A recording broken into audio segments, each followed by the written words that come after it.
Welcome back. In this final segment, I'm going to be talking about what is Jershon. What does creating Jershon even mean?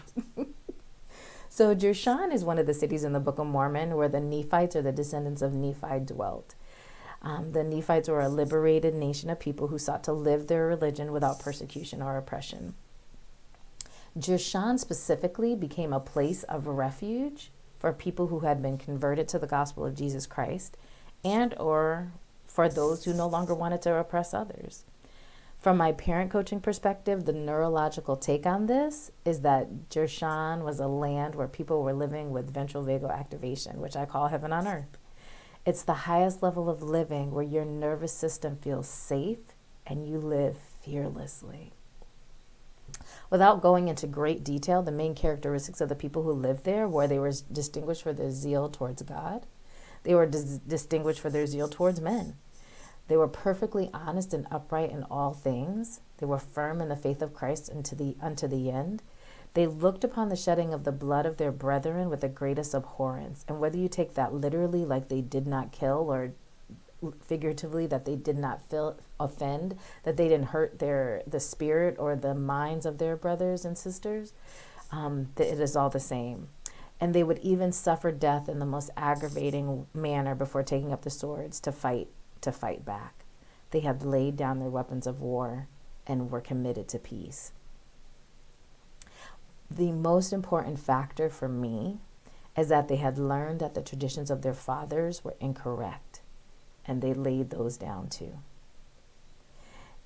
And as a parent coach, this to me is what allowed them to do everything else. People can be converted to a religion or anything else like that, but it's not that religion that compels them to live a good and decent life. It was the way they were parented. Let me repeat that. Religions do not compel people to live a good and better life. It is how they were parented. If people can overcome and lay down the traditions of their fathers, that religion will live on in their conscious lives. But if they can't, they will struggle with living that religion, regardless of what religion it is.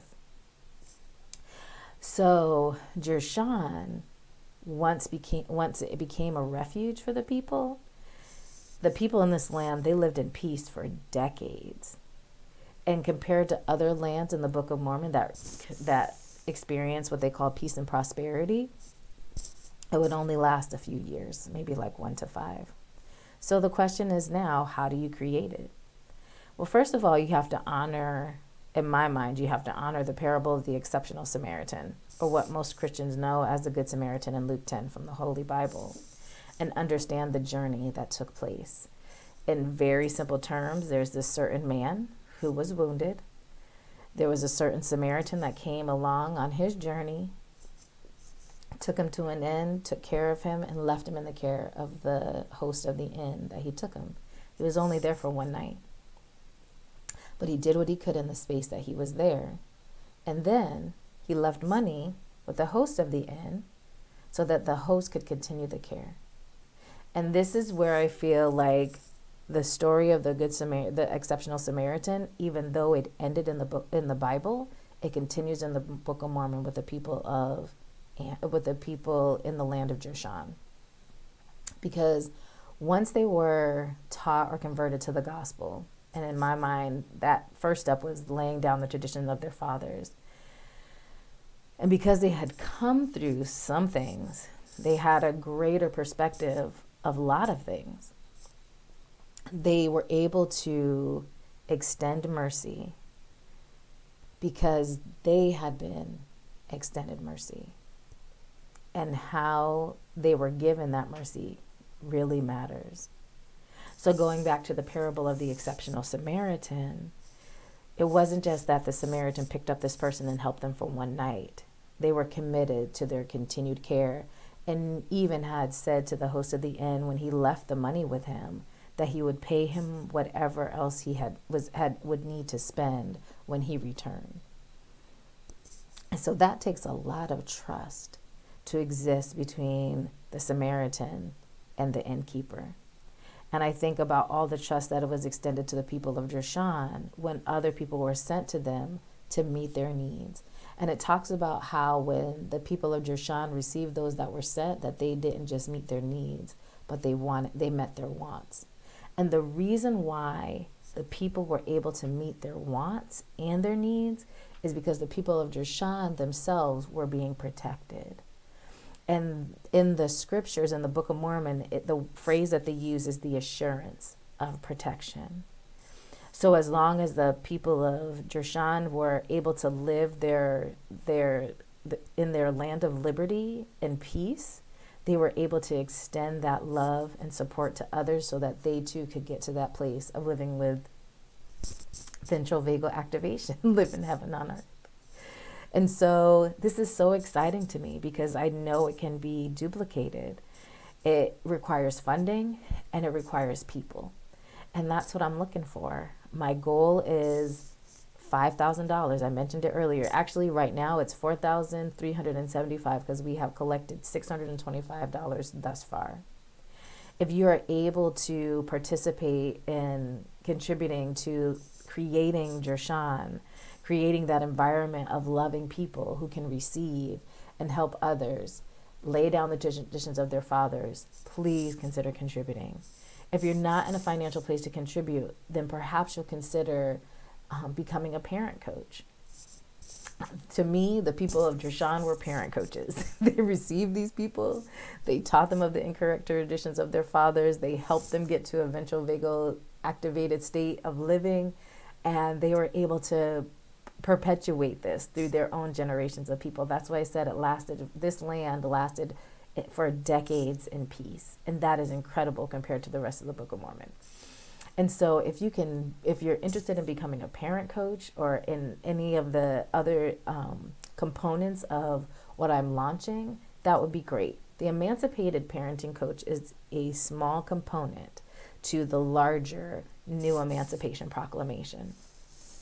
The thing about the original Emancipation Proclamation, which was established by President Lincoln and was enacted on January 1st of 1863, is that while the conditions of the slaves were horrifying, that was not the worst thing about slavery. The worst thing about slavery was the mental, the emotional, the physical, the spiritual conditioning that the slaves endured.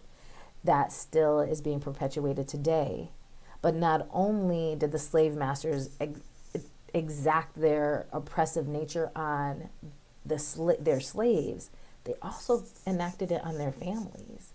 And so there are just as many, if not more, people of Caucasian heritage who have a slave master mentality and were brought up being oppressed and are therefore oppressors.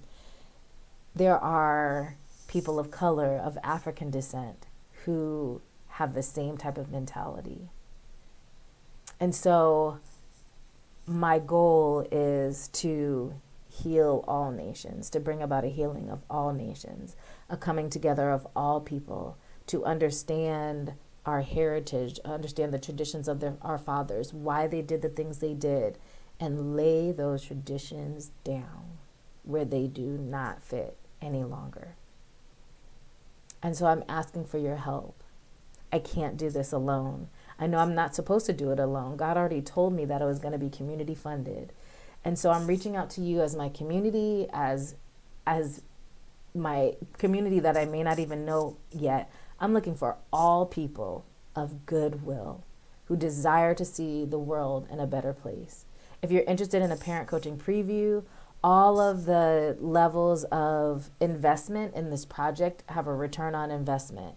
And starting with as low as $25, you can go through a parent coaching preview with me and see what it's like to be parent coach. We go through the first 2 weeks, which in the first week is just an introduction where we talk about you and your family. And the second week is where we talk about values and we talk about intentions in your parenting. So if any of this information is sitting with you in a way that compels you to help me, I would greatly appreciate it.